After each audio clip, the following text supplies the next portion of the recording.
Mukunda jewelleries వారి Mukunda silks ఈ నెల 23న దిల్సుఖ్ నగర్ లో గొప్ప ప్రారంభం. ప్రతి 3000 షాపింగ్ పై 3 గ్రాముల సిల్వర్ కాయిన్ ఫ్రీ. త్వరపడండి, ఈ ఆఫర్ ఈ నెల 23 నుంచి 30 వరకు అన్ని బ్రాంచ్లు వర్తిస్తుంది.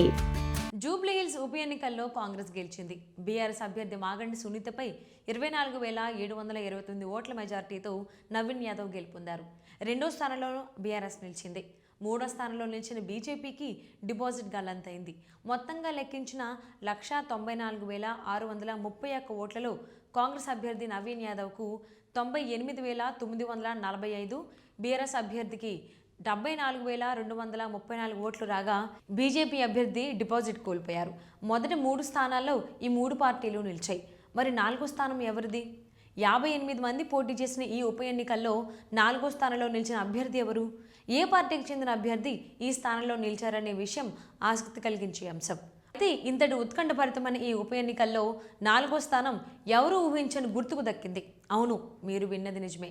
ఈ ఉప ఎన్నికల్లో 4వ స్థానం దక్కించుకున్నది మరేదో కాదు, మాకు వీళ్ళెవ్వరూ నచ్చలేదని చెప్పే నోటా గుర్తు.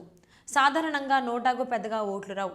అందులోనూ తక్కువ శాతం ఓట్లు పోలయ్యే చోట నోటాకు వచ్చే ఓట్ల సంఖ్య కూడా తక్కువగానే ఉంటుంది. కానీ జూబ్లీహిల్స్ ఉప ఎన్నికల్లో మాత్రం పరిస్థితి భిన్నంగా ఉంది. నోటా గుర్తుపై ఏకంగా 924 మీటు నొక్కారు. అంటే 924 మంది ఓటర్లు తమకు ఏ ఒక్క అభ్యర్థి నచ్చలేదని తేల్చి చెప్పారు.